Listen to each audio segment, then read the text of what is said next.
This is Tassie Hawthorne from sunny California, and I listen to STMK Radio 100. Stop the madness. Keep it 100 on Facebook Live.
STMK Radio 100.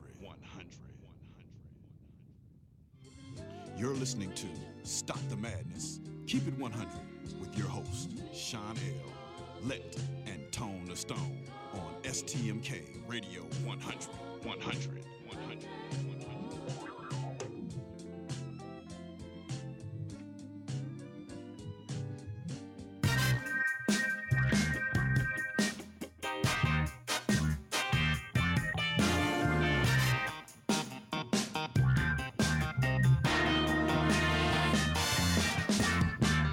Yes, this is a PSA, a public street announcement. You are now listening to a kickback production. Light up your L's, lean back, and listen.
Remember how the economic crash was supposed to be a wake-up call for our government?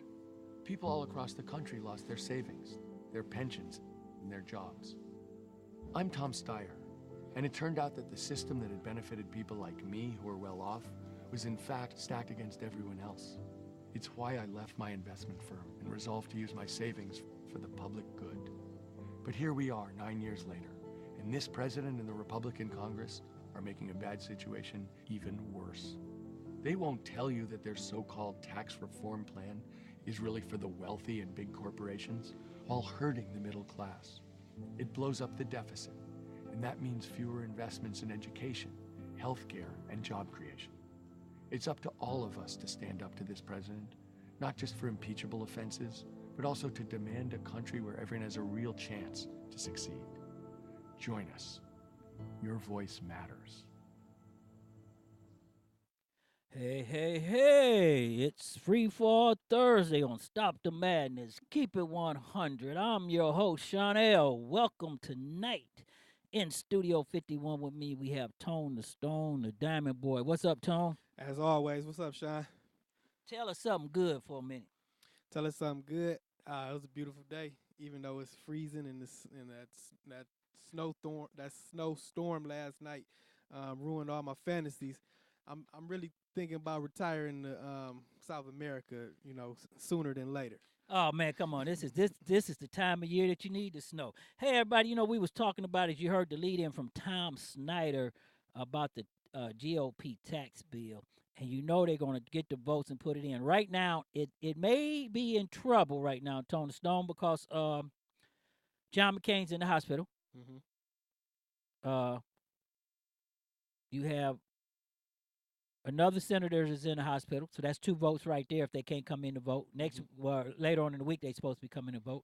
Mm-hmm. You have the one Tennessee Corker, that is a definite no. Marco Rubio said he's a no, but the GOP is trying to push it in so Luther Strange can vote in place of Doug Jones, the Democrat from Alabama.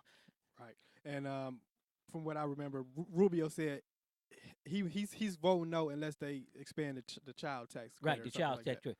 Hit that fan right there for me, please, so to get off the thing, because we got it right there. Hey, welcome YouTube, Snapchat, Facebook, and welcome TV. We're streaming live on Ustream, and we right there. Yeah, Marco Rubio wants the child tax credit response. Mm-hmm. But we're going to go over there right now because the House GOP tax bill upbringing pressure on struggling senators in an effort to put 400 millionaires telling Congress that they want their tax cuts.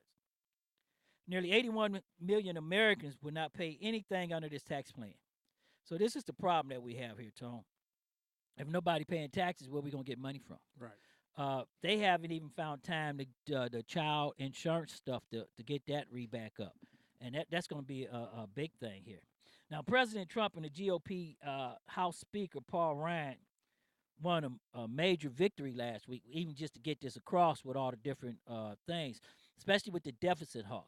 But how can you be a conservative if you're going to vote for a bill that's going to put over $100 trillion on the deficit? That means our kids are going to be paying for this. And that's something to think about there. Yeah, I mean, I think it's what in light of all, or not in light, but after all the situation with the elections in Alabama last week and Roy Moore losing, and there was a reflection on Donald Trump's comments saying that despite all of his his past and his history and all the allegations against him and his being unfit for that seat, all Donald Trump cared about was that he would vote with them on every issue. He would vote with them on everything basically, and that's the problem. They're not doing what's right. For them it's not about what's right or wrong. It's about what they want. Right. Well, it's about a win, but also we're going to talk about that after in a little bit coming back in, because we're going to talk about that about social engineering of the community and of black people and everything. So stick with us with that. But Tone, there's some problems with this bill. that we have to look at right here, okay? The main goal of the House was to cut taxes and job acts and to lower taxes on companies in an effort to make them more competitive and discourage them from moving abroad. Mm-hmm. But we all know from past practices, trickle down economics does not apply and it does not work because when companies get money, all they do is put the money back in, buy their stock and give Right. money back to the investors. They're not going to come back here. First of all, they don't want to deal with the unions, okay, because the GOP hasn't killed the unions yet. They don't want to deal with the prices you're talking about paying. When you overseas and you only paying 5 cents for $100,000 car, come on. I mean, they're not coming back. Trump knows this too, and this is what's so ironic about all this. Everybody is that our president motto is, what's that motto he got? Make America great again. Okay. Okay, that's his motto, Tony. Don't think about this now. That's his punchline. That's to help steal the election. Not only that, none of his stuff, his daughter's stuff, or his son's stuff is made here in America. Right. Okay, it is shipped from China. Remember, he promised that he was going to make China a currency manipulator. Okay, and in that, what happened? It didn't happen. You know why? Because all his stuff is in China. They keep talking about North Korea. You know why he's threatening North Korea? I done figured it out now. Why? Okay, because he can't do nothing in North Korea because of China. Okay, and the Soviet Union. This is the only president that we have that will not, and I'm gonna say this again, will not allow our intelligence agencies to do anything about Russia interfering with our election. Okay, and it's not about Russia helping him win. Okay, Hillary was a bad candidate. They stroked the thing with our racial stuff going on. I blame and we're going to talk about this about the Alabama vote. I blame our activists, okay, because we allowed them to manipulate us and to just devalue the black vote, okay.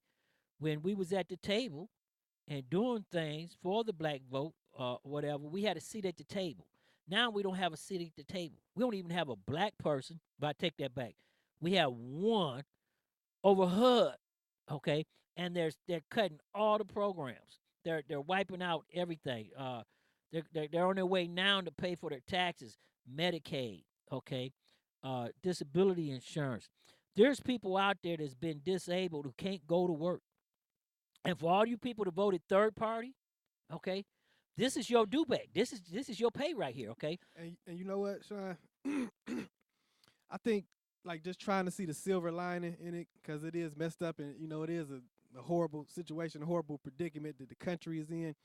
But after all the shows I've been on and all the talks we've had about Trump and politicians and this and that, I heard something on the radio last week, like a guy who I don't know if he specifically said that he supported Trump or he voted for Trump, but he said it was a good thing because it might finally wake people up, and show them the value of paying attention to who we're putting in these offices, and what to expect when certain people get into office, So just looking at the silver lining, hopefully what he was trying to say is that, this has the effects that, okay, 4 years down the line, 8 years down the line, there's an overhaul, for lack of a better word, on this whole political system. But it starts with the people, having more of an impact on the people who are getting into office and what they're allowed to do. Well, what I do see is happening, and I seen that in Alabama, so we're gonna go into that. I do see a change coming and a wave coming. But see, the problem here, Tony, is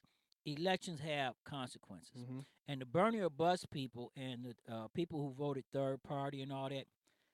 They had a plan. So let's not beat around the bush with this. Their plan was for this to happen. Okay. Okay. Their plan was Trump has destroyed their environment. Okay. Look, there ain't no way the better way to say it. Look at North Dakota, South Dakota, the Indians. They got 3 pipelines coming through there. What did they tell you was going to happen? What did the companies promise? Oh, we got this real good. There's going to be no oil spills. No, we got thousands of gallons as we speak right now spilling in our environment and our wilderness and our camps and stuff. That's why Trump is deregulating them and taking it back from preserved land, okay? Because he don't want people to turn around and say this preserved land is being destroyed. They're drilling oil, so the damage is already done. And I mean but it's already done. But that's what I mean about not just an overhaul in politics and government in this country, starting with the people, but also it should have been regulation. It should have been things put in place to stop any one regime from coming in and having the ability to wreak this havoc on our land. There was something in place, and our system do work, and it is in place.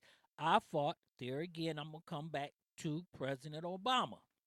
He did something that no president should have done with executive orders. When he started doing his bringing us, just like he did the bailout, he didn't do that by executive order.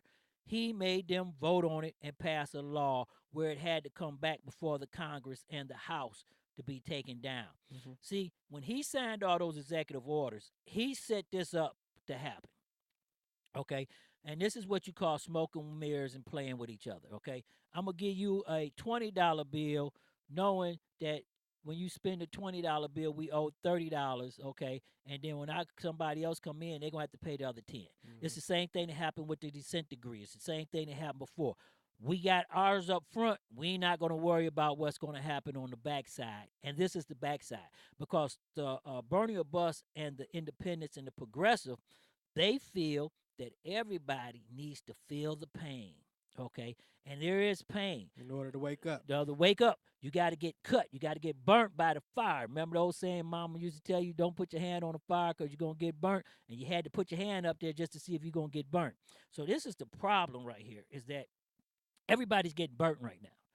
Now, when it comes to changing the regulations and executive orders, that could be done when the first day of the first president walking in office, just like Trump did. Mm-hmm. That's how he's wiping Obama down. But he can't change some of the law, like the health care, okay? So he has to backdoor the health care. And this is the problem that everybody has to understand. This is what they did to you on your health care bill, okay?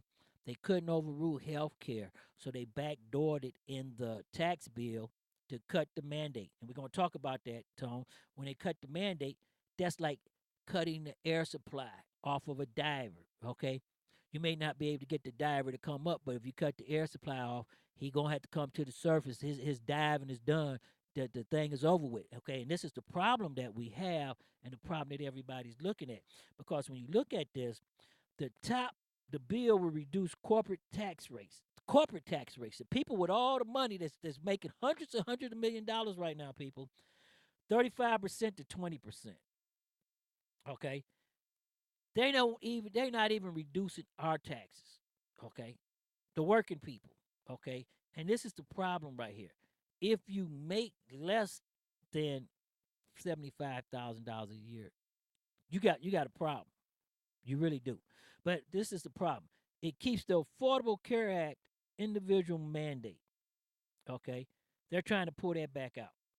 Okay, where you can get your insurance, okay, but they're going to make it where you don't have to. So that means, as we talked about it before, if I'm young and I don't want to pay all this high price money, I'm not going to get insurance. That means the burden is going to come on the elderly people. But look at this. This is staggering. 72% of Republicans' health care bill is going to increase by 300%. Okay? That means the retirees that's on fixed income, their bill going up 300%. Okay, that's unheard of, where you got to pay $20,000 to $30,000 out of your pocket before your insurance company pays anything. You don't need. Why would you get insurance? Right. Okay. Your dental. Just think about this. You're paying $600-700 a month on dental insurance, and your cleaning is only $900. I mean, $90. Okay. So if my cleaning is $90, why am I paying you $600 a month or $120 a month, $1,200-1,400 a year? You're only gonna get your teeth cleaned twice. That's $180. So why I'm paying you the extra $800? Okay, and people going to drop out. So that means as we drop out, the insurance rates are going to go skyrocketing, sky high, and the medical field is going to have to lay off. Quiet as it kept, the nurses, the doctors, and the people who's processing the papers, they're going to have to lay off. Big businesses is going to win. Okay, because they're going to get all this money. They don't have to pay all these taxes, and they don't have to put it back in because there's no mandate. And guess what? The tax does not expire. But in 7 to 8 years, and you know how fast 7 to 8 years go, the taxes that they're going to give to the individuals is going to expire. And then we're going to go into this because, Tone, there's something here that everybody has to understand. Uh, the House bill cut the top rate that largest corporation pays. I said 15%, so that's 35% down to 20. This is the biggest one-time drop in business rates ever in the history of the United States. So businesses is no longer going to be paying taxes. Just think about your roads, your bridges. Where's they going to get this money from, Tom? And the idea is that they're saving all this money in taxes so they can allocate it down the ranks to the workers. That's the idea. That's the idea. I'm gonna pay the workers. So why not? So why is there not a law in place saying, okay, you're getting this tax break, but you have to, you're mandated to make sure this money gets to these people in these areas this way, this and that. You know, Tom. I mean, I know why. I get what you're saying. I'm saying, but why is that not in place? What's that old guy's name? Wait a minute. What was that old guy's name in the Christmas Carol? The Scrooge. Scrooge. If I want everything, okay, well, I'm gonna get it. They're gonna take the death tax. Now, look at this. You only have to pay money on death tax if it's over $1 million. Okay, how many people inherited money, $1 million from their parents? Okay, Nobody. The normal average person may probably get 100,000, 200,000, something like that.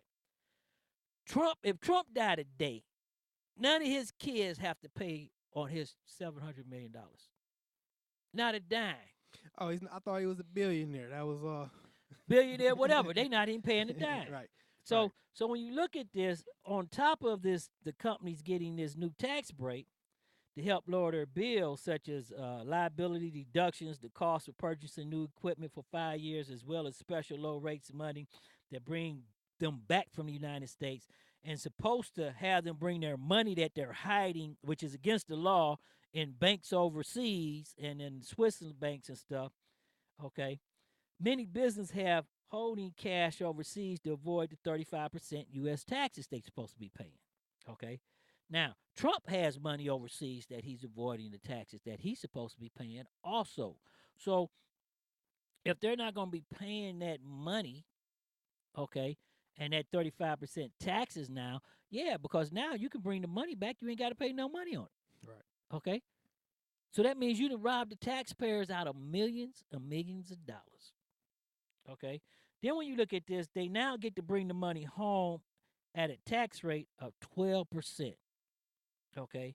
Not 35%, 12%. Okay? That's a 23% cut. Millions of dollars that we was just talking about. The entire business tax system would change from a worldwide system to anywhere around the globe tax system, okay? Businesses have long lobbied for this change. Now, small businesses get a win also. So we're going to break this down for everybody. The National Federal Independent Business Association say this is the largest small businesses tax cut that's coming to the people about this. So you look at that, and you will see that small businesses do get a good break. But the Republicans made some changes, okay? And now they want the small businesses people to give their blessing because 95% of American businesses are organized as a pass-through company, LLC, like us here at STMK Radio 100, or S Corporation Partnership. And the pass-through businesses' income is to the individual tax rate, not the business tax rate. So the House plan to lower the top rate from 39.6% to 25% for small businesses. Because what happened when they went into the tax thing, they forgot about the LLCs and how everybody was lined up, because when the crisis came and we had to do the bailout, A lot of companies was going under, and a lot of companies was getting sued by suppliers. So they want LLC, which is a licensed liability company, to stop you from getting your money. Okay, because if my company fail, you can only get what I got in the company. You can't come after me personally, and everybody has to understand that. Okay, to help out the small business mom and pops, the final bill has a 9% cut rate on the first $75,000 income. Now, see, this is a problem here. The average store makes about maybe $150,000 or whatever. So if you're going to cut taxes on the first 75,000, you're going to get them a little bit of money. But where are they going to make this money up at? There again, who's going to pay for the roads, the bridges, the infrastructure? Okay, we have just cut the money to that. That means that the state is not getting money. And if the state not getting money, the cities are not getting money. So that means they're going to have to increase the money on the back of the taxpayers, you and me. So this tax bill is going to affect everybody. Okay, business owners making 150,000 or less. Okay, but the tax breaks phase in meaningfully. So if you're looking at $150,000, how many people is making $150,000? Okay, that's the middle class that they're talking about. You're no longer, if you're making $50,000 in the middle class, you are on the lower end of the structure. Okay. Now the rich is going to do very well, Tone. The wealthy is going to get a lot of benefits in this bill. The estate tax, which we just talked about, Tone, is only paid when property and other assets worth over $5.5 million are passed to their heirs. Okay, that's been doubled to 11 million in 2018. Okay, so before you have to pay taxes on anything, you got to have $11 million. Okay, then around 22 million for couples. Okay, so that's $22 million for you and your wife before you pay taxes on it. Okay, that means a lot of few people are gonna be paying taxes, and the estate tax goes away entirely in 2024. So this is what I'm saying. In 2024, if Trump dies or Paul Gates or somebody dies, their heirs pay nothing on that money. They get it tax free. That means they can just pass the money down and down and down without paying anything on it. Well, you said 11 million for per individual, right? Right. So, and then what's the tax rate after 11 million? There's the first 11 million from up until 2018, and then 22 million for couples. Okay, but in 5 years, well, 6 years, because it's 2018 now, it goes away completely. So what they did was they enticed the people in America. We're going to make Trump pay taxes for 6 years if he dies, but only on the first. You got to have over 11 million.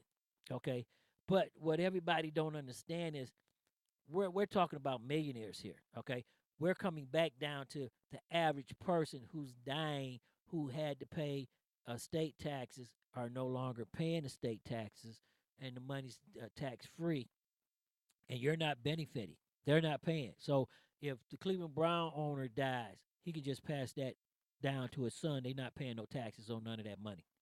Think about how many companies or that hid this money that's going to bring it back over into the United States, to not to give it back to the people or the workers. Because I'm gonna tell you, Tony, we really think somebody's going to up the wages. Come on.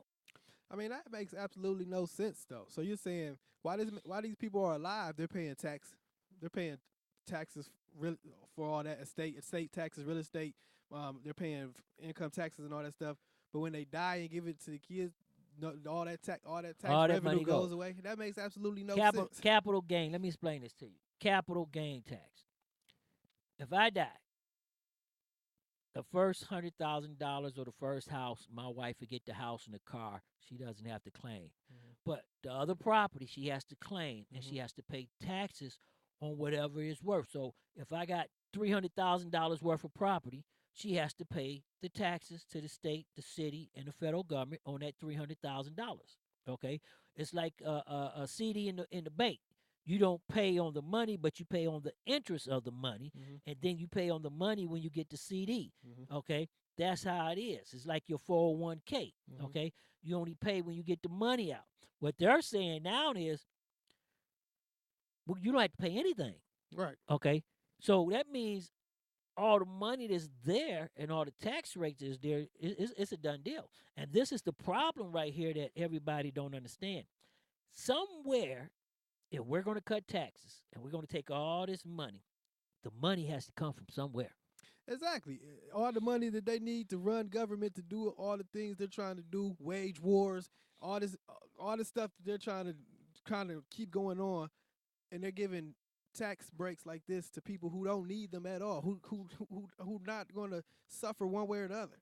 Right. Yeah, and that's correct. But because if you look at this, okay, I'm going to say this: Donald Trump would benefit a lot. Now I'm going to bring it to the president, okay, because he's the one that's doing this.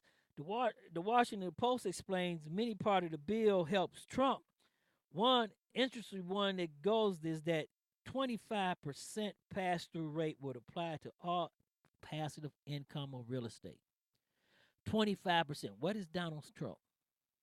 He's a mogul millionaire of real estate. That means he's not paying anything on all his real estate. Okay, up front. That's really really crazy.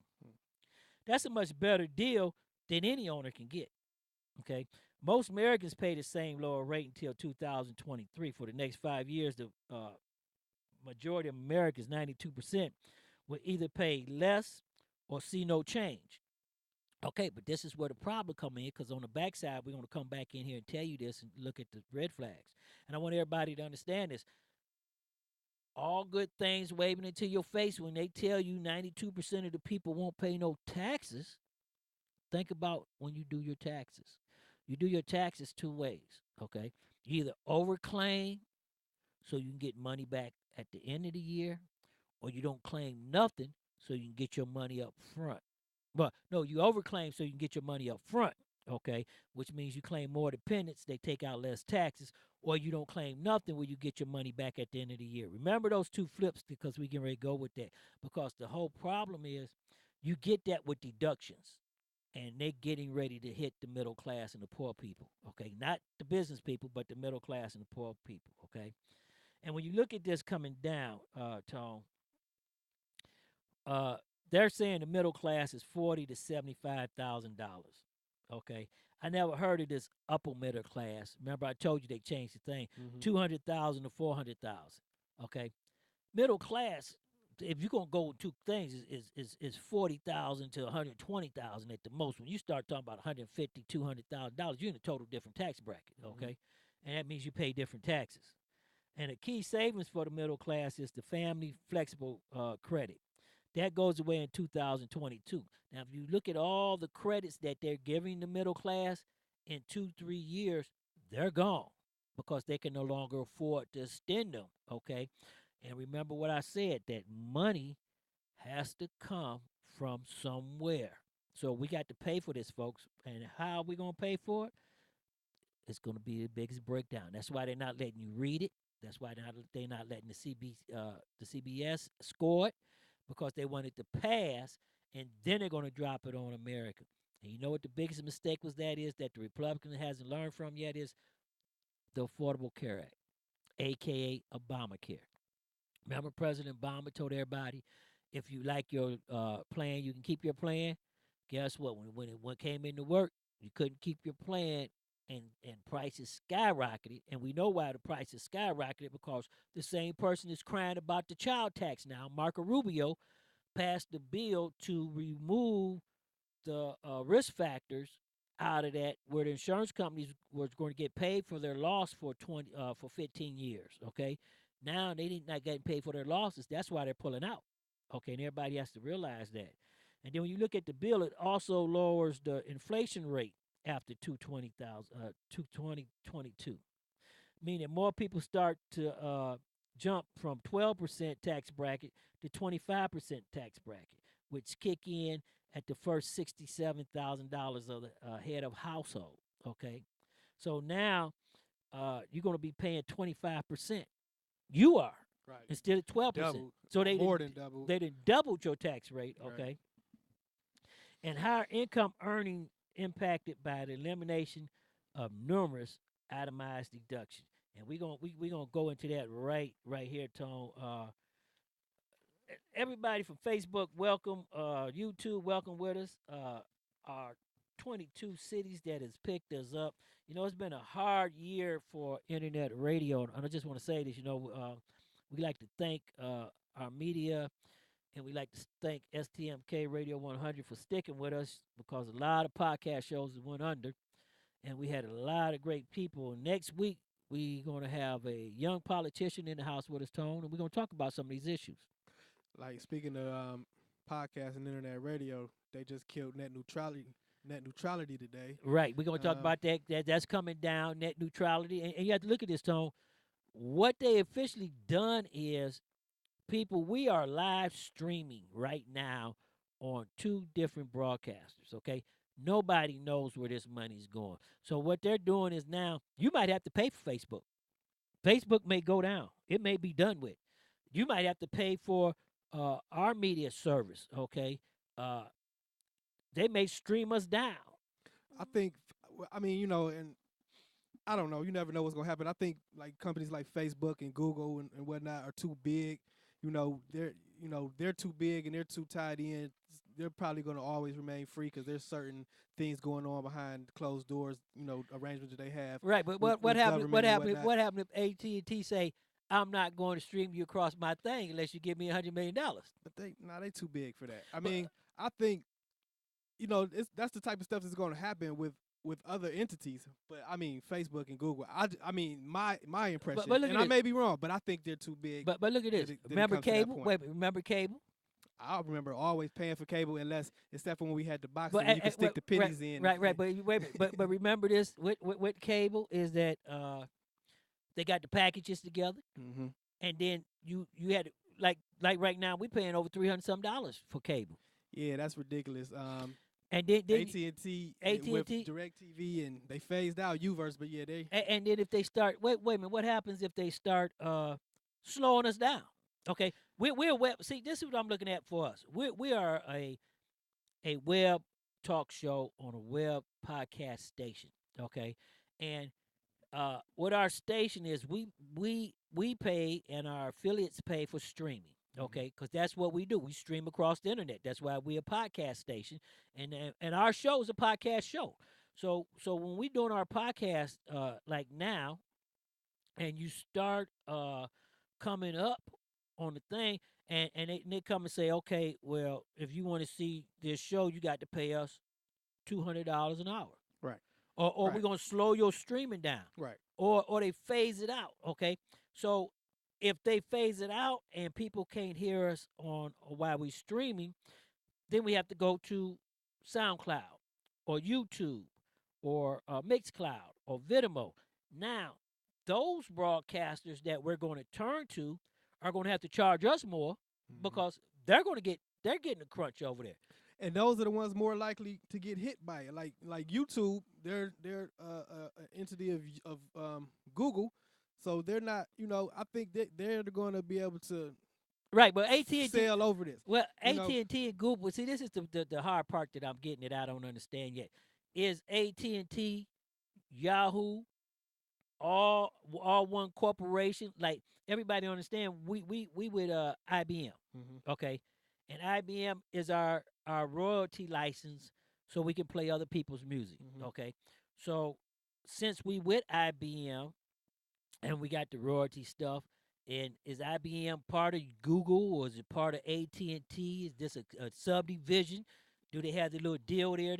So say I want to make Tone the main feature, but I want to block out everybody else to make everybody come to you. I mean, there's so much that can happen on that. As long as I get paid first. But I think what it is that like you mentioned cable. You know, paying like $300 for a cable bill, and there's so many people tired of paying those outrageous money for cable these days. That's why you got all these people resorting to Fire Sticks and Roku and all that stuff. Now, if Facebook and YouTube kind of already is, and Facebook's exploring getting into it, like offering streaming television and streaming. Now, if Right. they start doing that, and these AT&T, these broadcast companies feel like, or whatever they call them, communication, Right. when they start feeling like, okay, they're limiting our revenue, they're limiting our access to get paid for the service, then it could come down like that, where where Well, what people telling us in the chat room, the biggest thing right now is Netflix. mhm. Some of the Yahoo and all them, and like Pluto and all them, they're trying to limit them out.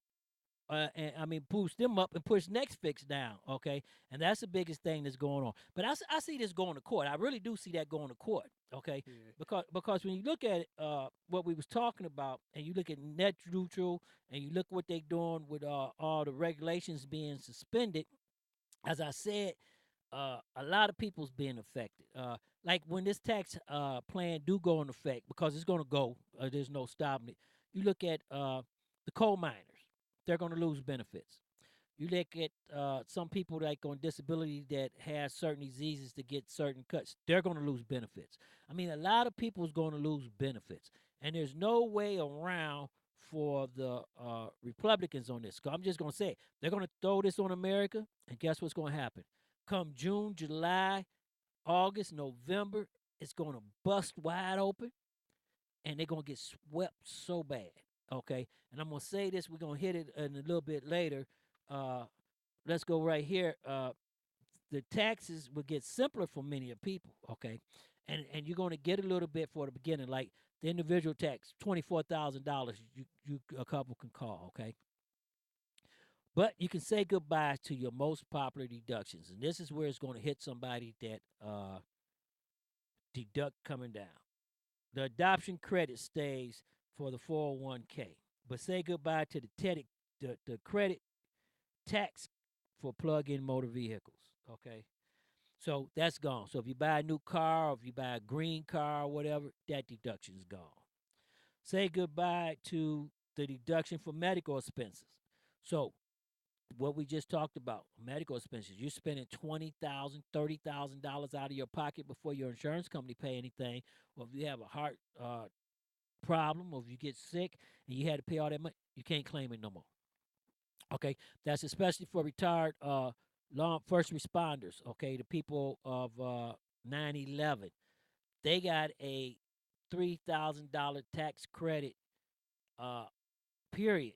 Okay, $3,000 off of their taxes for that's gone. Okay, so they can forget that also. Say goodbye for the deductions for moving expenses. So if you leave here and say we go to California, we can't deduct none of that. Okay, you can say goodbye to that. Okay, if you're in the military, you can say goodbye to that. Say goodbye to the tax benefit for college. Okay, at the moment, the low middle income American can deduct up to $2,500 a year on student loan interest. That is the biggest entity that we have right now that's selling people in debt right now is our student loans. Mhm. You can't charge them off no more on your tax deduction. You can't charge the interest. Okay.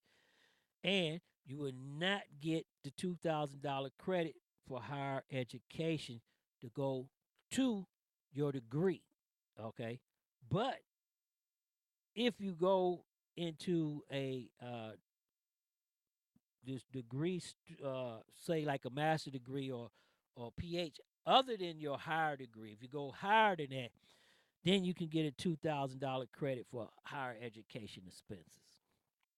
Okay, and then you can say goodbye to deductions for theft or lost valuables. So what they're telling you, if you lose your valuables in the house for say you have a storm or whatever, you don't have insurance, or somebody breaking your house and steal all that, you have to pay your deductible and you lose it, you can't claim that no more. Okay, that's going to hit a lot of people. Okay, and this bill has a high cost tone, and I mean a big cost that's going to uh really hit the middle class Americans. It's really going to hit them. The price tag for this bill is just over $1.4 trillion. Now, we're supposed to have something that's called net, that automatically kicks in if you don't start paying down the deficit. Okay. Now the Republicans are saying, "Oh, we're going to take care of that and waive that and do this or that." We already know they ain't waiving nothing. As soon as it kick in, they're gonna kick in, and somebody has to pay for this bill. Okay. Debt spending cuts are not made, so that means is this tax bill is not paying for itself, and it's raising some red flags. So we have to really look at this when it's raising the red flags. The first red flag tone that is raising is the tax plan will not simplify the tax code. So you still gonna need to go to your tax preparation person to get that done. Hmm. It won't pay for itself. That means that while these taxes are being cut, nothing is paying down on the deficit, which means the deficit is going to go up. And the Republicans have consistently sold their tax plan will pay for itself over time, but thanks to some economic growth, it's going to spur, and instead, it won't add to the $1.4 trillion deficit. And that's a big problem right there. And when you look at this deficit cut, Tone, uh, if it don't pay for itself, who's going to pay for it? That's the question that you have to ask yourself. That I keep telling everybody it's going to come down is that if you don't pay for it, what's going to happen?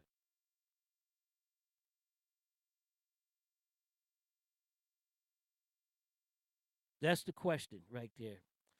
What's going to happen when you don't pay for this tax cut? And the third red flag is it could saddle some corporations with higher bills. Rem- Oh, I'm sorry, I didn't mean to cut you off, but I wanted to stick on your first question and get your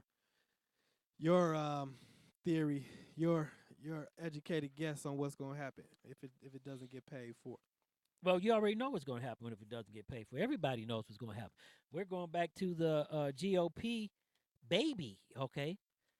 Guess where the money's coming from? Medicare, Social Security, Medicaid. Oh, but I'm talking about like I was talking about on a more base level, like in the communities, what's going to Well, happen? What's well, well, well. We're gonna go to that right down here at the back end of this. So before we get off of that, so I know right where you're going with that, and I'm gonna come back to that also. Okay, so I just said it's gonna add more than $1.4 trillion to the deficit over a decade. Okay, so we're talking about who kids kids is not born yet at the first of the year is going to be paying for that when they get 25 years old. Okay, let's just go that way. The third red flag is it could saddle some corporations with higher bills, Tom. The biggest unintended consequences so far, which lawmakers are trying to fix in their negotiations and are caused by the Senate bill keeping corporate ATM into this right here, which means the 27 ATM rate will drop to 20%. Okay, but then it's going to kick back in, and that's going to cost some corporations some big money. Preserving the ATM could undermine the structure of the international tax reform in this bill, which means there's going to bring that free money back. But now, when the ATM rate kicks in, it's going to hit some corporations, and you're talking about like GM, uh, GE. But if you look at it, Tone, GE's already laying off a bunch of people. Okay, they just started that. You know, Trump was fronting his job plan, but they laying off on that. Okay, and the fourth red flag that ain't nobody looking at is it won't offer any big tax cuts for the middle class. So the people that they're saying is going to help is actually going to end up paying more money. Because if you look at the most people, remember I told you there's two ways that people do their taxes now. Okay, with that cut and the deductions gone, okay, all you getting is $24,000. Okay, once you take that one credit, that's it. Okay, so that means if you pay more into the tax thing and you're not going to get no money back. Okay, and you may still be end up paying, or if you over uh, get your credits or over claim, you may be paying double taxes on the way back. And it comes back to your question right here, and we want to go into that is what's going to happen when the tax money go? Well, you're living it right now. Think about what happened when the state of Ohio balanced its checkbook on the back of the cities and the schools. Okay, let's take the city of Cleveland for an example. They had to lay police officers off. They had to cut city services. They had to raise water rates. Then they had to charge you a recovery charge on the road. And not only did they raise your rates, they added a ghost charge where it's a recovery charge for the charge for what you use. Okay, that's what's going to happen. Look at our schools. Okay, and now they're going to charter schools. So that means that the cities and the states are no longer in charge of the schools. They're going to send it to charter schools. Okay, the more people to go to charter schools, you see what's happening now. Okay, they cut the funding from the public schools. They're giving it to the charter schools. Nobody has control over what's going on. You know, there's a lot of people I want to talk to that about. One of them is a young lady, activist that we're going to get in here next year, Cassandra McDonald's, and let her sit with us, and we're going to really go over two things. And next Thursday, when we get Jamar Sheffy to come in, the young politician, this is some of the stuff that we're going to talk about all next week, folks. So you need to stay with us because we're going to talk to him all about what's going on with us, what's going on with our people and everything, and how things are happening right there. We also want to talk about, you look at it, Tom, what's going to happen is there's no jobs. So where's the corporation going to come from to put jobs in? Everybody has to ask themselves that. Look at the inner cities. Remember we did that show on everybody talking about the kids with guns, and you just had them kids that tried to rob the priest. Okay, the problem is, where are all these guns coming from? You have to ask yourself, where are all these guns coming from? Or even more importantly, we know where they're coming from, but you know, what do you expect? When I say you, I mean these politicians, these people in power. What do you expect when these guns get in the hands of people who feel like they don't have any hope, and they don't have anything to look forward to? Well, it goes back to the haves and have-nots. It goes back to what you have to look at is our kids are being given weapons of destruction. And we're talking about kids now. The last one's the 13, 14-year-olds that try to rob the priest of eggs, okay? Right. And they're being put in gangs, and they're doing stupid stuff. I mean, stuff that you can't even look at or understand why they're doing that. You know, we had the young lady like in the chat room from Jacksonville talking about what happened down there. And we'd like to welcome Facebook Live just kicked in with us. They couldn't have been with us earlier because of contracts, but hey, welcome Facebook Live. Thank you for joining us. So as we're saying is that when our kids are not being educated properly to stay away from guns and drugs and gangs and have to join a gang in a neighborhood, as I'm going to say this about the police department, when the police department left the neighborhoods, the centers and the rec centers and the stations, the community police stations and the street corners and all that, and got back into the car has put a barrier between the police and the people, okay? Gang members hasn't gone anywhere. They're still on the same block. Right. Okay? So now either you're going to be part of the gang, the kid ain't moving nowhere, okay? They have no hope. I've been on 14 panels this year, 14 panels, and I'm looking at the kids right now are sitting in houses right now with no heat and electricity. Nobody's talking about it, okay? And there's a lot of them. Just go down your street and look at it. Nobody's talking about it. The kids are sitting, when you go into their house, okay, they're sitting there with no furniture, no heat, no gas, no food, okay? And nobody's talking about it. The community isn't coming back to say, let's look out for our poor. Let's look out for the helpless. Let's look out for our brothers that don't have anything. That's a problem, okay? That's what's missing in the community right now, and that's a big problem, okay? And when you have a kid that is robbing because he's hungry, you don't know Some of them out there doing stupid stuff, and some of them doing it for no reason. Some of them doing it for survival. I mean, all of them mad, whether they doing it for Well, they hungry or they doing stupid stuff. They all angry The because angry- of their living conditions right. and because of how they feel and, shunned. and we're not getting it no better. When the Trump administration cut the only meal that some of the kids was getting in schools, okay, that even hurt it more, okay, because now that kid is going into stores stealing to eat, and nobody is addressing the problem. Not the mayor. You know, it gets me with Zach Reed. I'm gonna say this. Zach Reed is on TV every day now and when somebody get killed. Zach Reed been a councilman for 16 years. Over 17 all them women got killed in his ward on 93rd. Okay? In 2004, Zach Reed was a councilman in the city of Cleveland when they laid off and cut the police department by 500 officers. Where was the outrage? Okay? You don't need the outrage now. Where was the outrage? Okay? The biggest thing is that I see what's happening, and we're going to bring it right back into this right now, is what happened in Alabama. Okay? Here it is. You have a known racist talking about putting people of color back into slavery. And everybody's looking like, oh, man, is this for real? Yes, this is for real.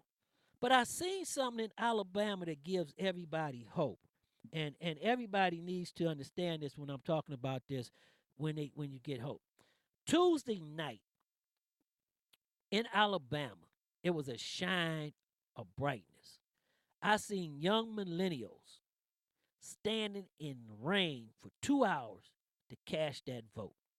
And everybody wondered why they outdone Barack Obama's turnout numbers, okay? Because in the deep South, Selma, Alabama, where blacks were beaten on the bridge and ran over with horses and dogs and everything, them old people down there stood up and told their kids and taught their kids the history, the HBCUs. Everybody came out, okay? Here's a guy that stands for the worst of the worst. Here's a guy that's telling you that black people need to be back in slavery. Where's the outrage? Where's the outcry? What is going on here? Okay? Here's our president.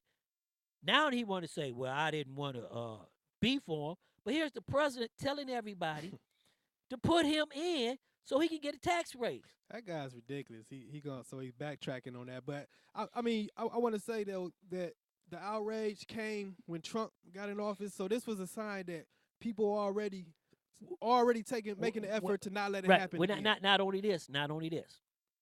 Virginia. This wave is coming. Virginia, New Jersey.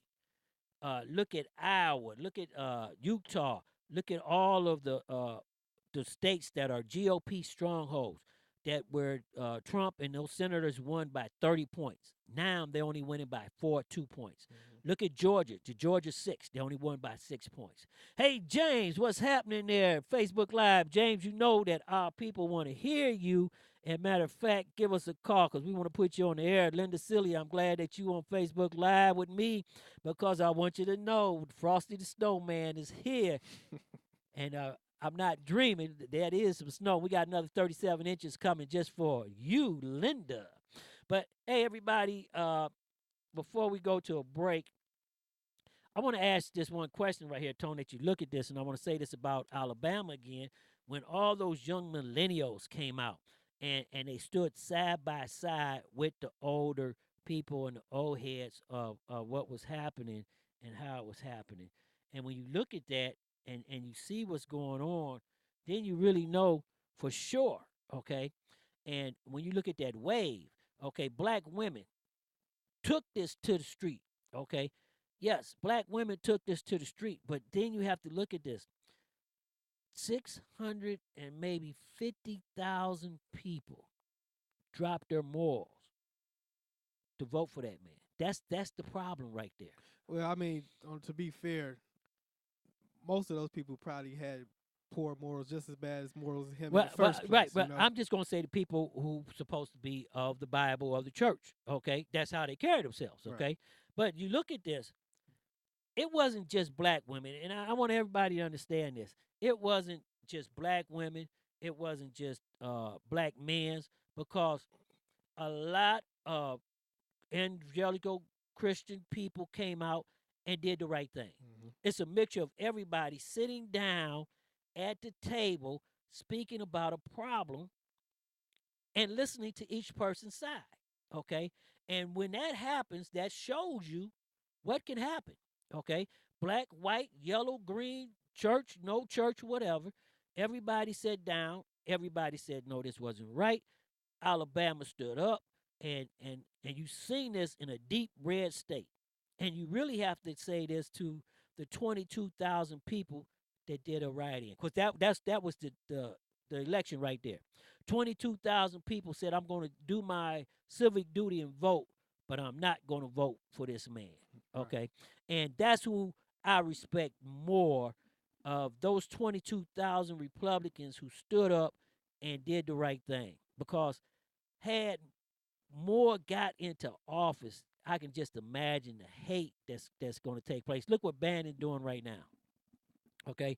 And we did the show last week, or was that 2 weeks ago? We did the show on guns being stolen off the trains. Right. And remember, I said this, and this is coming back again, okay, because these are where are the kids getting guns from. And this became a known problem back in 2014 of guns being shipped on railroad cars, and they being left in high crime areas, sitting on the side of the road, and people doing what they call baggage shipping. Okay, where you got gun manufacturers loading up 3 or 4 gun cars with 200,000-300,000 rounds and maybe 40,000-50,000 weapons, because if they get broke into, guess who pay? The taxpayers pay for that load. Okay, and then remember the guy told us was on the show, told us about the container drops, where they take the containers all over the cities and put them in unsecured areas. Okay, until they can be shipped over there, and that's where all our kids are getting guns from irresponsible gun owners. Okay, every police officer, and I say this again, every police officer, every chief of police, and every mayor should be yelling to the top of their lungs, because guess what? If I got a gun and I'm a 13-year-old, I'm gonna use the gun against? The person I'm trying to rob and the person who's trying to arrest me. Okay? And this is where the community and the police department has to come together. But before we go anywhere else and before we go pay some bills, I want to go in the chat room, because you know what D knows for Free for Thursday. D knows. Tell us what's happening. And Savannah is in the house. Well, Chanel, the chat room is on fire, and now they are letting their opinions show. David Duke at Dr. David Duke. I would recommend you take a good look in the mirror and remember it was white Americans who put you in the presidency, not radical leftists. Real Deal 88. Get for real. The N-word in the present day English language is a racial slur usually directed at black people. The word originated as a neutral term referring to people with black skin, as a variation of the Spanish and Portugal noun negro, a descendant of the Latin adjective niger, meaning the color black. It was often used derogatorily, and by the mid-20th century, particularly in the United States. Accordingly, it began to disappear from popular culture, and its continued inclusion in classic works of literature has sparked controversy. Because the term is considered an extremely offensive, published written media often replaced it with the euphemism, the N-word. We are one, and will make America great again, one-on-one. And 100% of liberal progressives see nothing wrong with Antifa, and I've yet to hear a single Democrat condemn them for violence at the police in Phoenix the other night. There was no white supremacists or Klan members present there, so where was the condemnation of the fascists on the left? Wild Dog 405. Right, you're going to make America great again. Recent polls report 9% of Trump voters, millions, find nothing wrong with neo-Nazis and white supremacists. And thought Process 1000. Can we just all get along and vote in 2018? We allowed this to happen, and now we want to cry. Real Deal 88. Well, Wild Dog 405, elections do have consequences. And that's what's happening in the chat room with these no's.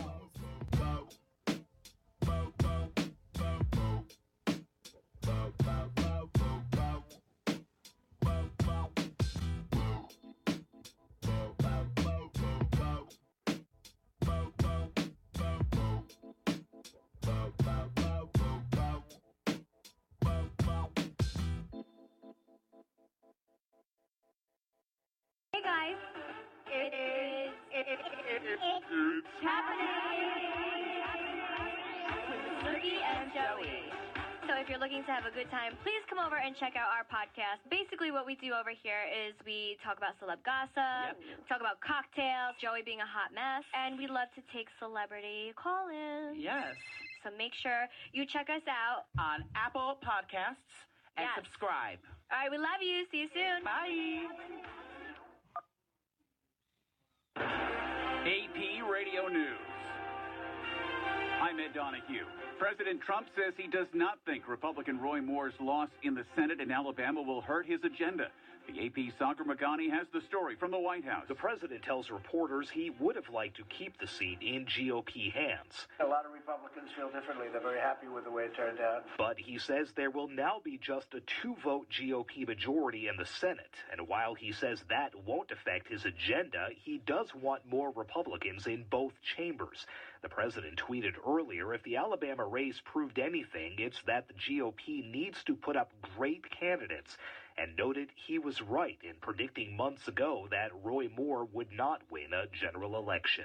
Sagar Magani at the White House. The president says House and Senate negotiators are close to an agreement on a big tax overhaul bill. So we're fixing the system. Finally, the plan's going to bring trillions of dollars back into the United States, money that's offshore. This paves the way for final votes next week.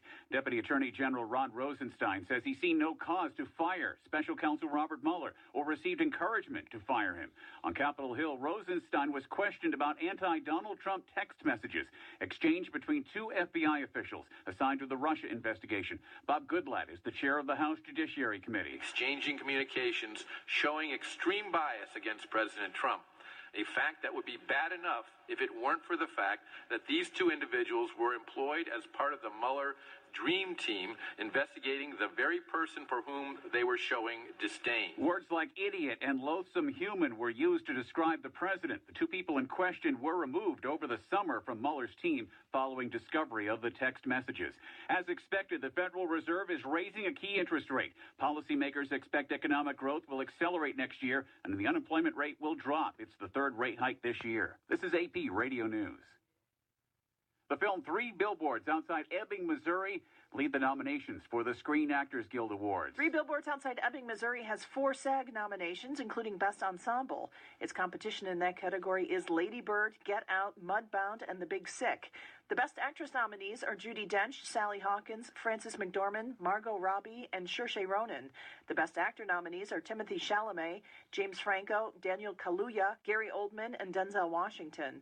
Winners will be announced January 21st on TNT and TBS. I'm Margie Zarletta. Police say an airline passenger who was removed from a Los Angeles to New York flight for causing a disturbance that caused a diversion to Las Vegas last weekend was not charged with a crime. Passengers who shared cell phone video said the man hit and bit other passengers until he had to be restrained. Police in Las Vegas say no police report was taken and no arrest was made. I'm Ed Donahue, AP Radio News. And now, insurance-minded speeches from Geico. Hardship. My grandmother would go through it every month to pay her insurance bill. First, she would handwrite a paper check in cursive. Then, using her own tongue, she would wet a stamp for an envelope. Today, however, we need not weary our hands and tongues. Today, we can pay our Geico bill with the Geico app. Away with hardship, in with bill pay on the Geico app. Thank you.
This is Kathy Hawthorne from sunny California, and I listen to STMK Radio 100. Stop the madness. Keep it 100 on Facebook Live. Tell you something, we got to stop the violence, we got to vote. Stop the violence and vote. And now back to John with the weather. Yes, Andy. Tonight, a big storm. Storm this! Get the soccer offer from Pizza Hut and Pepsi. With every 2 medium pan Super Supreme, you get a real soccer ball and 4 cans of Pepsi for free. Yes, a real soccer ball and 4 cans of Pepsi for free. Yes, Pepsi the soccer ball. Don't miss the Pizza Hut and Pepsi soccer offer. With every 2 medium pan Super Supreme, you get a real soccer ball and 4 cans of Pepsi for free. What about the weather, Eddie? Don't resist and call 19,000 now. STMK Radio 100, the podcasting station that brings you the Stop the Madness, Keep It 100 radio talk show that keeps it real, no sugar. STMK Radio 100 also presents At the Table with Reverend Bill Miller Show. Check out Brother Bill's Bible Study radio broadcast here on STMK Radio 100 at 8 p.m. Eastern Standard Time, 7 p.m. Central. STMK Radio 100 does Ustream Live TV, FaceTime, phone interviews, chat rooms, the new emerging artist show, sports talk, dance music shows, book reading shows, and much more coming very soon right here on STMK Radio 100. Contact us. Visit our website at stmkradio100.com or email us directly at stmkradio100@aol.com. Give us a call at 1-866-484-7865. That's 1-866-484-STMK. Call us now. STMK Radio 100. You're listening to STMK Radio 100. Stop the madness. Hey, welcome back. Hey, YouTube, Facebook Live. Carl from Facebook, welcome to be with us right here. You know, our guest that was supposed to be coming in this block got snowed in, so he didn't make it with us. And I hate to go deep into what he was going to talk about, but we're going to have to go ahead and do the block because we advertised it right there. But, Tone, you know, I looked at the Vote Tuesday in Alabama, and it really, really shows that wave that is coming. And we kept telling everybody back after the election that that pendulum swings both ways. Mm-hmm. And when you take it too far to one side, it normally comes back and wipe everything out on the other side. And that's what the GOP is facing right now, okay?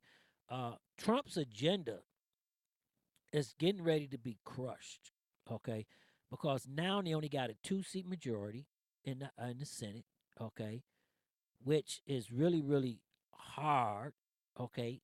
After this tax break, they're going to rush through comes and crush the economy and crush everybody. We was talking about that. That's going to be a big issue there. And then who want to do something when they face an election in November 18th? And there's 2 things that they have to worry about. And I'm going to say this right here is that, one, Roy Moore, the child molester, is going to be wrapped around their neck like a necklace. Trump and his tax plan is going to be wrapped around their neck. The Affordable Care Act is going to be, air is going to be cut off, so it's going to be exploding at that time. That's going to be wrapped around their neck. And then they're going to get hit with the all off for the people who like the daddy warbucks, who like to fly the flag around, is their failure to hold Trump accountable in the Russia investigation. And we haven't even talked about the Russia investigation in weeks.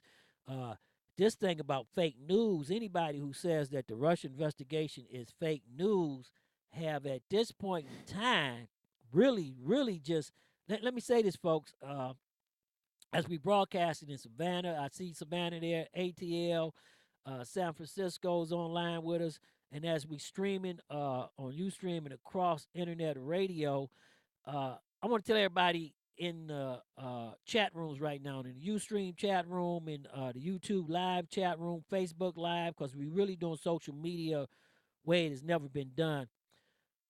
Go to STMK Radio 100 Facebook page, or Stop the Madness, Keep It 100 Facebook page, or go to STMKRadio100.com.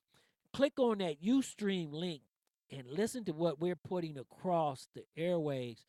Facebook and YouTube live chat room does not do our broadcast any type of justice right here, because we got Tone the Stone, the Diamond Boy, sitting over there. I like that now. You came up with that? Oh, yeah, you know you got it good. We got Saxman out in the field. In YouTube Live, all you seeing is me and everything back behind me on the FaceTime. And then for Facebook Live, our camera's there, and all you seeing is what's coming across us. You're not actually seeing what's going on in the studio, and you're not actually hearing our HD broadcast that we're pulling out. See the Diamond Boy. Right, in the they flesh. not getting ready to see anything. Saxman to tell you, our audio that we're putting out across the airway is tremendous HD, and if you have never heard internet radio before, click on that link and listen to what's going on out there, and listen to what we're putting out, and you really enjoy it. And you can watch it free because we're streaming now on Live Inc. TV, and we're being showed live streaming right there, and they seeing everything. But you only getting, Facebook is only hearing what we're putting across through our audio into the studios and everything. And we do have the audio on. Last week we didn't have the audio on. And you know what? We was having so much fun. I didn't even check it. Neither did the IT guy. But Saxman is with us. Saxman, what's happening? Are you ready to go up on the air for the man on the beat? Let me know what's going on with that. I'm watching because Tony Stone waiting for you. No, I'm feeling bad for Sax right now, man. He been putting videos. Oh man, yeah. Wait. Did you see that video? You know, I wasn't going to say anything about that video, but Michael Wilkins out of L.A. Told me that he put a video up when he was at the hospital crying, and I'm gonna ask him about that when we get him on the air. I want him to know. Saxman, give me a hit. And let JT know. I know he's feeling vulnerable. If you ready to go on the air, we're gonna put you ahead of time. Just give us the thumbs up and let us know that you're ready. Cause you know everybody is snowing. Did you see that game in Buffalo? No. Buffalo had the best snow game there was this year. What was it, a Monday night game? No, it's a Sunday game when they had like 14 inches on the field. Yeah, you couldn't even go out on the field. But we want to go back to this, as I said, about the what happened in with the GOP right now, Tone. So if you look at this, there right now is so many issues to talk about. And everybody keeps saying the Russia issue's fake. Well, it can't be fake when you got two people on their indictment that's facing 30 years in jail. Mm-hmm. Okay? And you got two people that's already been convicted who might go to jail for 10 years for lying to the FBI. I haven't heard anybody saying it's fake. The only person I heard call it fake news was Trump himself. But well, the GOP also. And well, then you see what they're doing right now. They're trying to go after the special prosecutor. Well, they have to right now because guess what? The next indictment coming down the chute may be Trump's son-in-law. Mm-hmm. Okay? And that's going to create a constitutional crisis because Trump is going to try to pardon his son-in-law. But I think Mueller, who was the FBI director, really knows much more than what we know. And I think what he's going to do is he's going to take these charges, not federally, but state. Because guess what? If he takes them to state court, Trump cannot pardon him. Okay? So I think there's going to be some state charges, money laundering, and some federal charges. It's going to be a mixture of both. So, and when that does happen, that should totally eradicate his presidency. Well, I don't see that happening for two reasons. It should make his presidency null and void. I don't see that happening. You know why, Tone? Because it's a GOP House, GOP Senate. They're only using Trump for to sign what they want to get across. Okay, if you look at the court system, they're padding the court system. Okay, they blocked Obama's appointees, but they're rushing Trump's through. And the only reason they pulled the two that they pulled yesterday was because one never even tried the Bar Association, said, hey, this guy hasn't even just got out of law school. He's not qualified. Okay, the other one is the wife of one of the lawyers in the White House.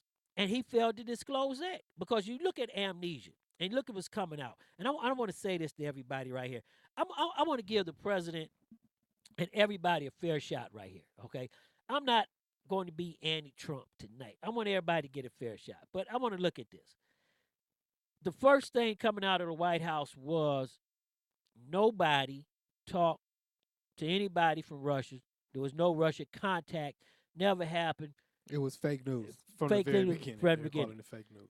Then it went to, okay, we did this, but wasn't nothing about it. Wasn't nothing. It was no smoke here. Nothing here. Yeah, he talked to him, but it was they contacted him. Wasn't nothing. Okay. Now we got backdoor channels being asked. We got secret meetings. We got not one, but 5 or 6 secret meetings, and they can't even remember the first secret meeting. Okay.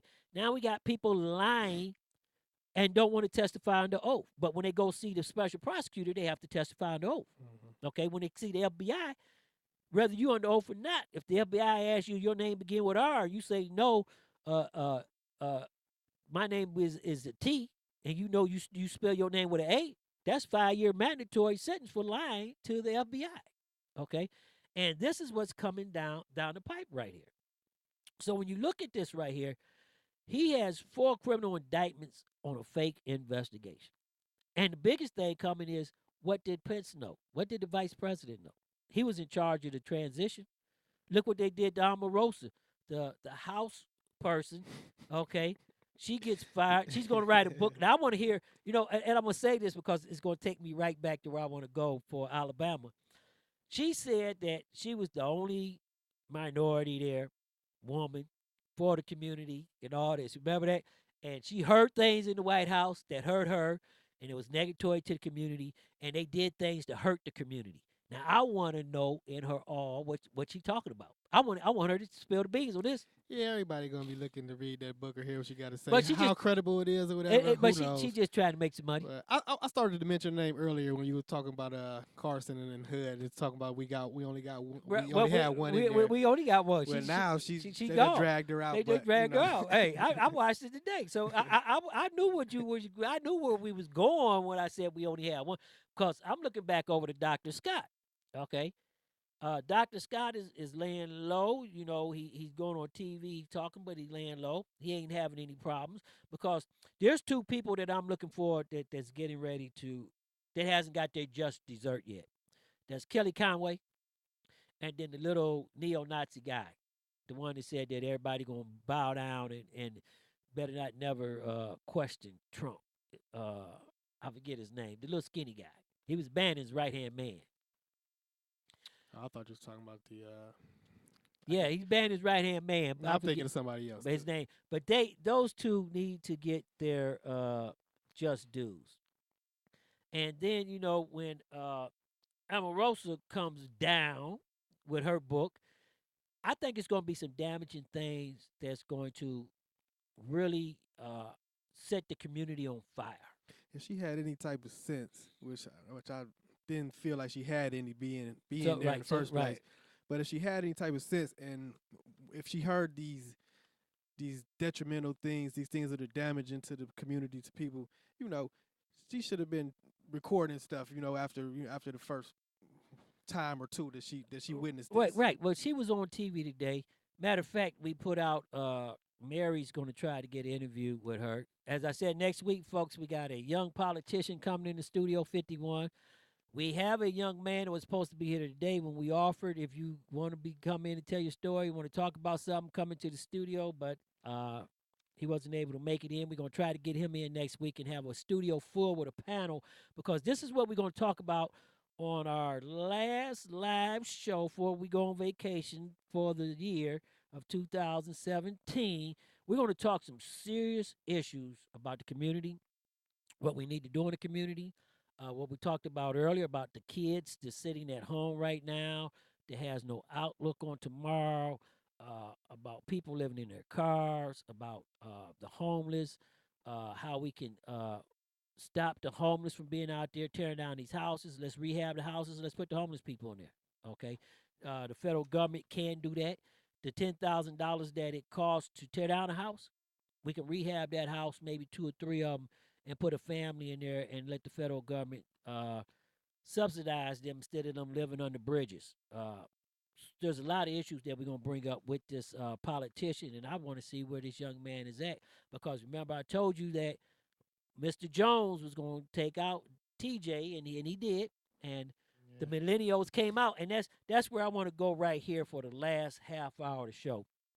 Back to back to Alabama, because here in Cleveland in Ward 7, the millennials came out and put a millennial in office, okay? And then I looked at the millennials in Alabama standing in line for 2 hours when it was raining because they took out the voting booths and only gave certain ones in certain areas. And I watched them come in droves, okay?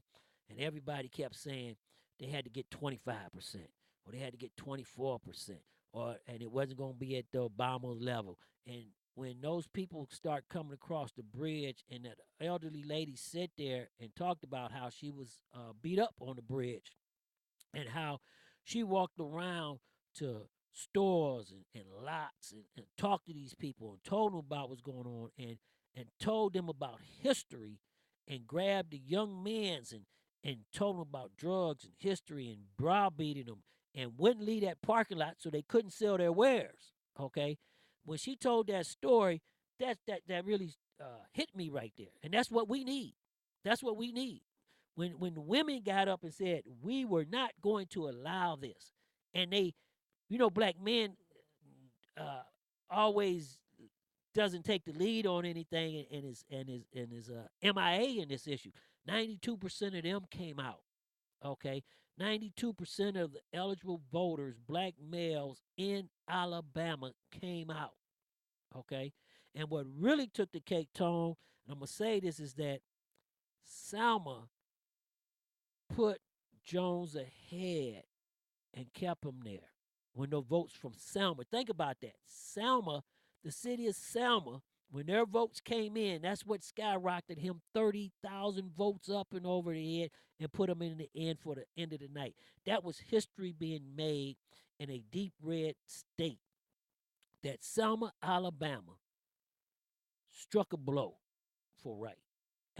And I'm going to keep it on that. I know our guy Roland Martin, we talked about earlier about podcasts and shows leaving there. Roland Martin, we're going to miss him a lot because he's leaving TV One. They cut his show. And folks, I'm very, very happy with you being here with us, Facebook and YouTube and everybody else, that you here with us. Whether you come on or you stay on or whatever, you giving us the love. And I'm happy to see that, because that's keeping us up and keeping us running. And being deficit neutral is something that we really have to do, because we don't want to be dependent on anybody to keep our air open or our show going on, Tone. And we really have to worry right about that. And when you look at this, going back to Alabama, is the vote.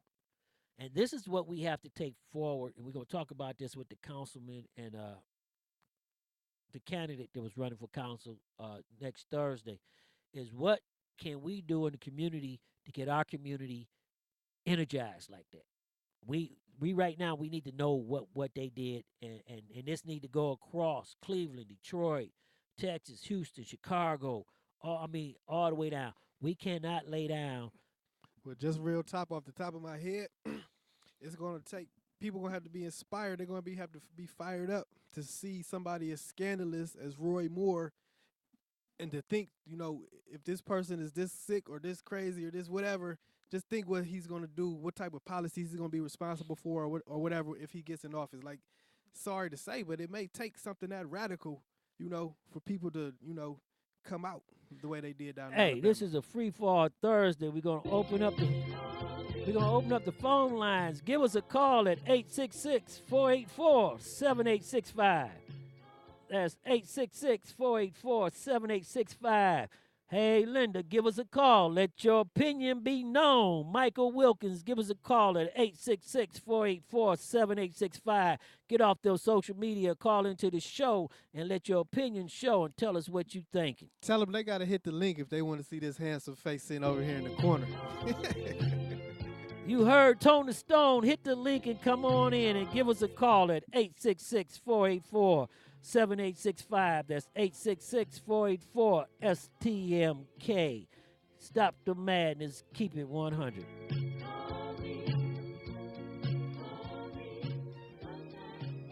But, Tone, I want to go right here. It's the bottom of the hour right here. 7:30 p.m. in the Eastern Standard Time.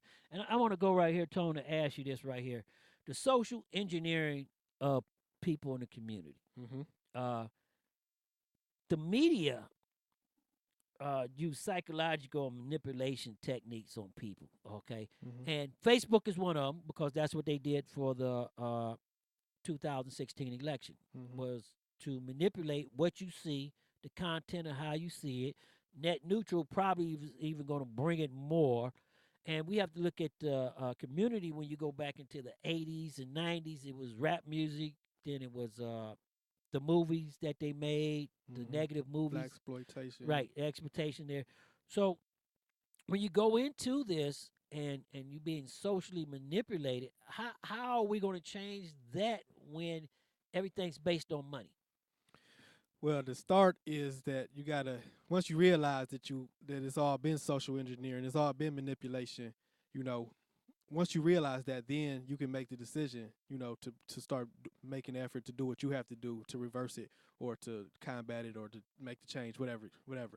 Because the fact of the matter is that, there has been social engineering.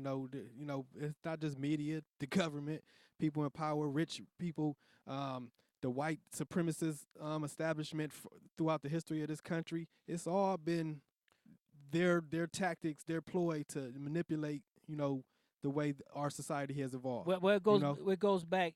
Well, I'm gonna say the manipulation started back during Reconstruction and back. It's been going on throughout history. But if we talk about Americans in this country, right? Well, that's why I go back to Reconstruction in 1863, back after the Bacon Rebellion. That's what I wanted to talk to Mike about when Mike, if the young man would have got here with us, because he'll join us another time. Right. And then we'll make sure he's brushed up on the Bacon Rebellion. Right.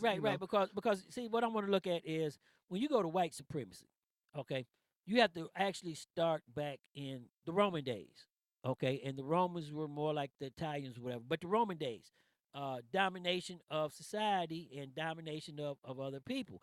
But then you have to really, when you start going back to that, you have to go back into the Bible days or the BC days where the Hebrews enslaved the Egyptians, enslaved the Jews that are Hebrews and all that, and took their women and made their man slave, and those were people of colors. And then you come back, because everybody don't understand, all people of color in the United States were not slaves. Okay? Right. Black men came to this country first as free men. Okay? And everybody has to understand, England has a law that if you enslave one of their citizens, that was a death sentence. So that's why you had black men over here free.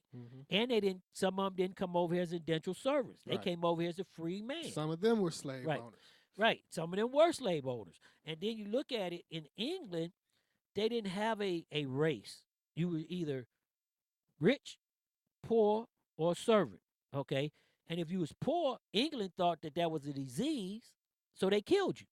Okay, or they institutionalized you, or they made you a servant. Okay, that's why most people went to be servants, so they wouldn't get killed or hung or put on that was poor.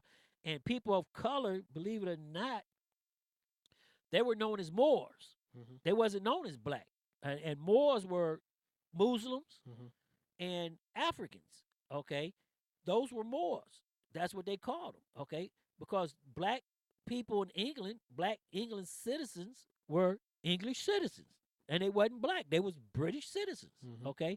And when they came over here, this was the start of 1861. The Bacon Rebellion was the start of class warfare,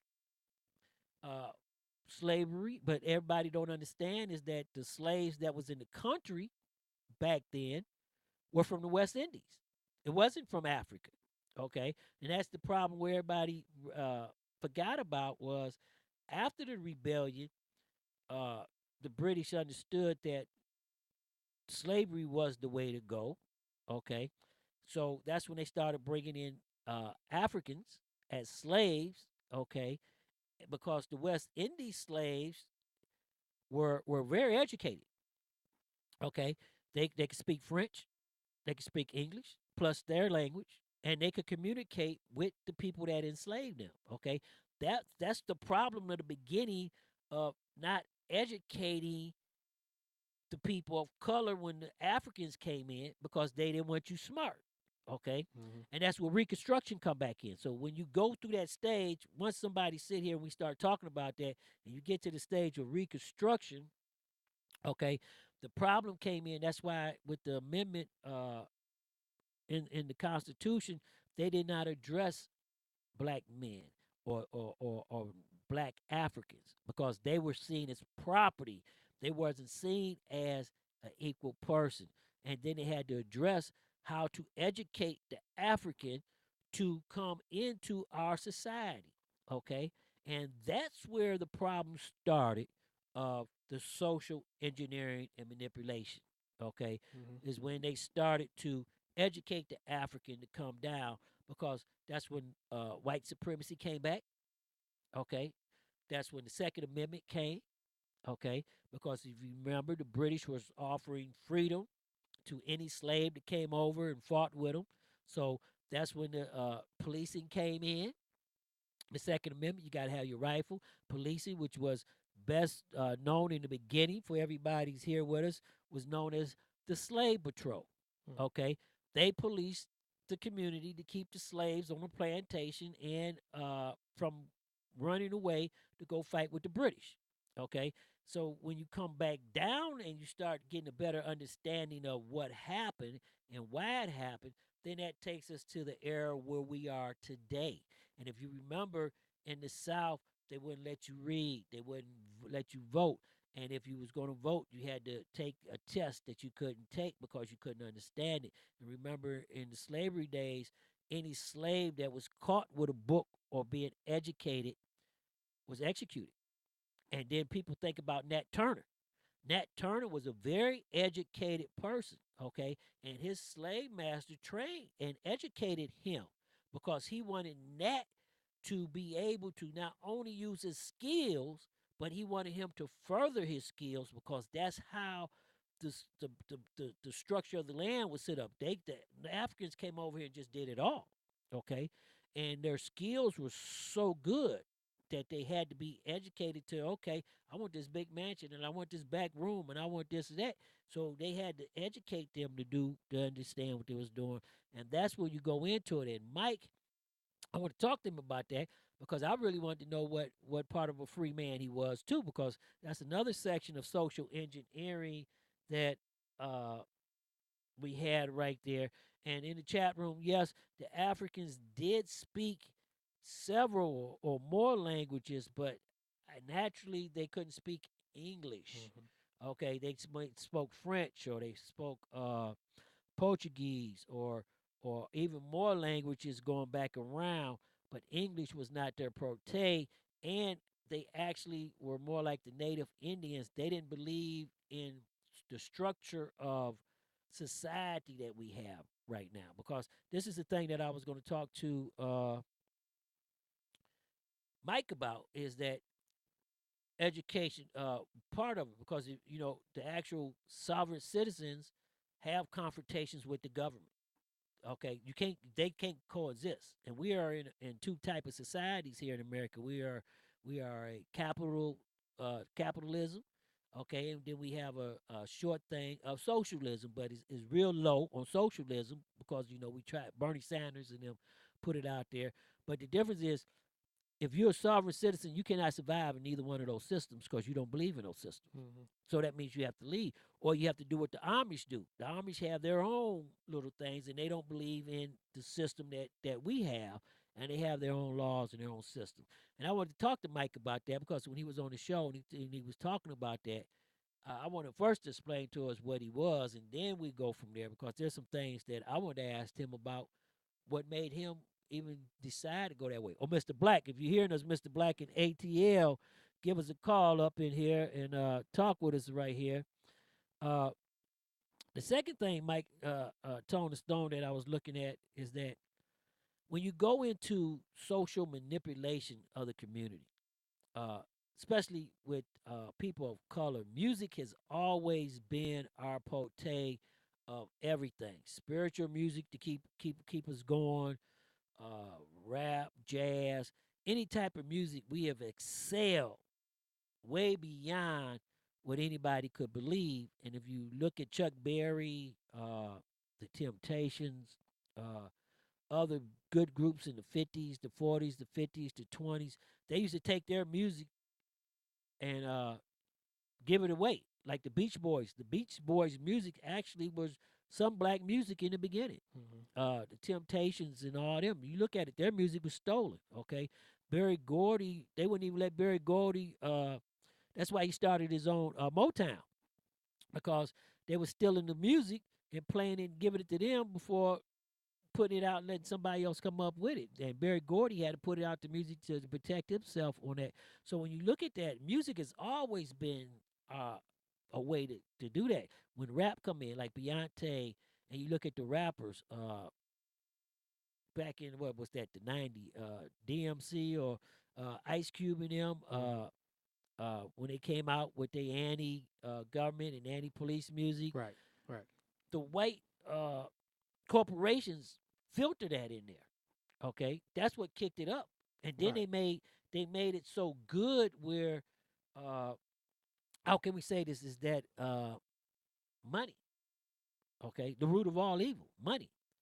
They, after they propped this up, they came with to put the thing up in there with the money. Well, of course it was. I mean, it's always about the money. But I was listening to a program maybe about a year ago, and they were talking about how in the late 80s, 90s, right around the crack boom and the gangster rap boom, like it was executives in the music industry who sat down with, I want to say, law enforcement people, or it might have been like some of these prison industrial CEOs, these people who know who are on the boards of these prison industrial complex organizations, whatever, and they said that's exactly what they wanted to put out they wanted to put out the gangster rap music. They wanted to put out the music about black people killing black people, gang banging, dealing drugs. That's what they wanted to flood the market with. Right. Then you look at the movies that they flooded the market with. Okay. So when most people look at a person of color today, they see him in a negative way. Okay. When you see kids or see our people doing violent crimes, that's all you see on the news media. That's all you see on the TV. And then when we did that conference, which really struck me, when the young mans and them was sitting up talking about their struggles of today. You know, as a kid, I didn't have that struggle because I lived a carefree life. And all we was worried about was where we going to play football at. Okay, we used to walk downtown. We played in the parks. When the sunlight came up, when the street lights came on, we was at home. Okay, our parents sheltered us from what's actually happening in the street today. And then you look at the 80s and the 90s with parents not being there for the kids. Now you got the kids having kids, and they don't know how to shelter their kids and keep their kids away from it. And you got kids. Well, a lot of times, and I speak for myself, like I think most kids, not all of them, because there are some kids who have it very rough from the very beginning, and they get into some deep, dark, heavy stuff. I'm talking about some of my guys that I grew up with, 7, 8, 9 years old, already running around in the streets. But for the most part, most kids are playing sports, and they just want to go play football in the mud and all that stuff until you get to your teenage years, and and maybe you starting to look at being the man or provide for your family. And to your point, what you were just saying, like a lot of times these mothers, a lot of times it's single mothers, first of all, and then these single mothers are working. They might be working third shift jobs. They might not be there at the home at night to keep their kids sheltered from that. Right. That's the problem that we have right here, because, as I said before, kids are sitting in houses right now, and this Christmas time, this is a very special time in the year where the churches should be involved in the community. Everybody keep asking the same question, and I'm asking the same question, and I'm going to even ask it more. Why is the church voice silent? Okay, you got mega churches. They should be not sitting in Akron, Warrensville. They should be out walking the streets in the community, bringing, knocking on doors, seeing what kids are sitting there with no heat or gas, seeing what kid is sitting there with no food. I mean, it's a time right now. It's all hands on deck. Okay, when you start talking to these young men at the rec centers and in the park, and you start talking about today's problems, the first thing that these young men are saying and these young kids are saying is survival. Okay, they shouldn't be thinking about survival. Right. Okay, some of these kids are not even eating. Some of these kids are stealing. Some of these kids are getting involved in stuff that they shouldn't even be involved in for gang activity. Some of the kids don't even know sleeping under bridges. That's shocked when I heard kids sleeping in cars. Okay, I mean, I've seen it, but it's shocked the number that's there. It's shocked at the number of people that are homeless right now. Okay, it shocked me where we find out of the people who have no lights or gas with 3, 4, 5 kids sitting in a house and no place to turn. This is where our government and our system is failing, where it got to the point now that we don't even care what's going on with our neighbors. Okay, and that has to change. And we have to get to reach our kids. We got to give them something to hope for. We got to give them something to live for. Because when the guy tells me that we're living for today, the moment, that's a problem, Tone, and it's a serious problem. And our man on the beat, Saxman, was supposed to be out there, and I guess he got tied up with the weather. Next week, before the Christmas holiday, we're going to be talking to Damar Sheffy, who is a young politician. He's going to be with us for 2 hours, and we're going to really, really get deep with him and asked him about some of the programs and what he learned when he was walking out into the neighborhoods and doing things. Hopefully we get Mike in the studio with us that was supposed to be here today, and we could go ahead and really talk about our social engineering and get from a young person what he sees right there. And if you're on Facebook or YouTube, everybody's in the chat room. I'm glad that you're with us. As I said, a lot of podcast shows are falling by the wayside. You have kept us the best talk show on the web. We appreciate that. And we're going to really work next year to be here. We're going to address some problems. We appreciate the love that you've given us. It's been a long year's Tone. Started off with some tragedy for us. We had so many different hosts with us. Be coming down. But a lot of good things happen. We up in 14 different locations on social media. We streaming live TV on 2 different locations. We broadcasting on internet radio. We doing YouTube live, Facebook live. We still here, and we'll be back bigger and better. We're going to try to really, really put it down there because we have a support system that was set in for us, and we really don't have to worry too much. But everybody on Facebook, we want to take the time to let you know that we're here to help the community. And the first thing what we want to do is I want everybody to start checking on their neighbors and the kids in the community. We can save our kids if we, the people who made it, that's been blessed, who got jobs, who making a little bit, we can save our community and our kids if we take the time to step out and check on our kids, see what's going on with them, make sure they're eating. If you see a kid that's in a house and they ain't got no lights, no gas, call City Hall and make City Hall go out there and check on them. I want to say that before I leave the air because this is really taking a hit with me.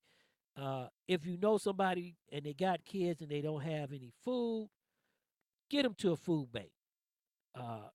Call the food bank, give them their address, send them to that food bank. Let them know. They need some clothes. There's churches. Start contacting the churches and forcing the churches to get out and come in and help these families out. If you don't know what to do to help them, contact us. Sean. This man is a man of many resources. Like, he knows a lot of people and a lot. He can point you in the right direction to how to get these people help. Right. Contact us. Call us up. Email us at stmkradio100@aol.com. If there's a problem here, our community is suffering, and everybody has to take a caring understanding into our community, Tone the Stone, because if they don't, we're going to have a bunch more problems. Mm-hmm. You got 4 kids that are sitting in jail right now that tried to rob a priest for some eggs. Okay? Foolishness. First of all, 2 of them should have never been on the street. They should have been dealt with the first time. We're going back to the same thing again with the 4 or 5 kids that had guns over on Buckeye that killed the little boy. Mm-hmm. If we don't deal with them and we keep patting them on the hand and we keep leaving them out there, what do we think is going to happen? We don't fix the problem. It's never going to go away. And people, we need to thank the people of Alabama. Everybody should be on social media telling everybody, especially here in Cleveland, Detroit, Chicago, New York, Washington, D.C., Houston, Texas, Florida, Atlanta, all down. There should not be one black person that is not registered to vote and standing in a line come November 7, 2018. We cannot, and I'm going to say this, people, we cannot continue to allow us to go down this road, okay? Because guess what? When they start cutting Medicare and Social Security, that's it, okay? Because 90% of the people right now, our young kids and stuff, they're not putting any money into the system, okay? And if we allow them to take the little money that they're putting in the system, okay, then what they got to look forward to? How they going to live? Okay, how they going to be a part of the American dream? Everybody has to understand, your kid has to have the American dream to keep him moving forward to higher education and school, okay? He can't be worried about where the next meal going to come from. He can't be worried about no Nikes. He can't be worried about no clothes. He has to be worried about moving for the next dream. And Tone the Stone. Fan base is big, I can't lose. Chicken bow down, I'm the next to move, but I'ma stay on the cool, remain on the under, cause like Andre 3000, your boy's ice cold. Ain't no limit to the gimmicks and ways to make money. No limit to the just to act funny when you get that cake, cause you spit that way. They may love you tomorrow when they hate you today, but yo, that's the way the story goes, so I was told. Following the ramble down the yellow brick road, please believe at the end ain't no pie to go. Just some platinum beats from the Cleveland streets. Here in Cleveland, Ohio, out of Studio 51, Facebook Live, we want to thank you. YouTube Live, we want to thank you too. Ustream, you know we love you. And PLUT TV, thank you for signing us up for the winter months, up in 4 shows a month. You can now watch us live on your smart TV. Come and see us. Tone the Stone, what you want to say? Sean, I want to thank everybody for listening, whether it's on social media or they coming right into the broadcast, right into the stream. I want to thank them for listening, thank them for supporting us, all year long and for as long as you've been doing it. Make sure you come back next year because like I said, we're going to be bigger and better. So be with us. Hey, right now, and I want to say everything. This is not our last live show. Next Thursday, we're going to have a young politician in Studio 51 with us. We might even have a young activist. Her name is Cassandra McDonald. She's really knocking down some doors, and we're going to talk to maybe try to get her in the studio. Lots been happening, and we've been blessed. And I like to thank the Lord for blessing me and allowing me to pay it forward and to really care about what's going on. People, we need to get together and look out for our fellow man. And I'm telling you, I've been so blessed, and I've been put in this chair to talk. And believe me, I was retired. This wasn't my potato, Tone the Stone. I got dropped into the pilot chair. But as your host to Stop the Madness, keep it 100, I'd like to thank you. I appreciate all the love you shown. Next week, we got a lot of people we're going to thank, and we're going to try to get some people here, and we're going to do a little bit of the best of Stop the Madness because it's been a wild road for the last 18 months. And I'm your host, Sean L. As always, peace, love, and happiness.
You've been listening to Stop the Madness, Keep It 100 on STMK Radio 100.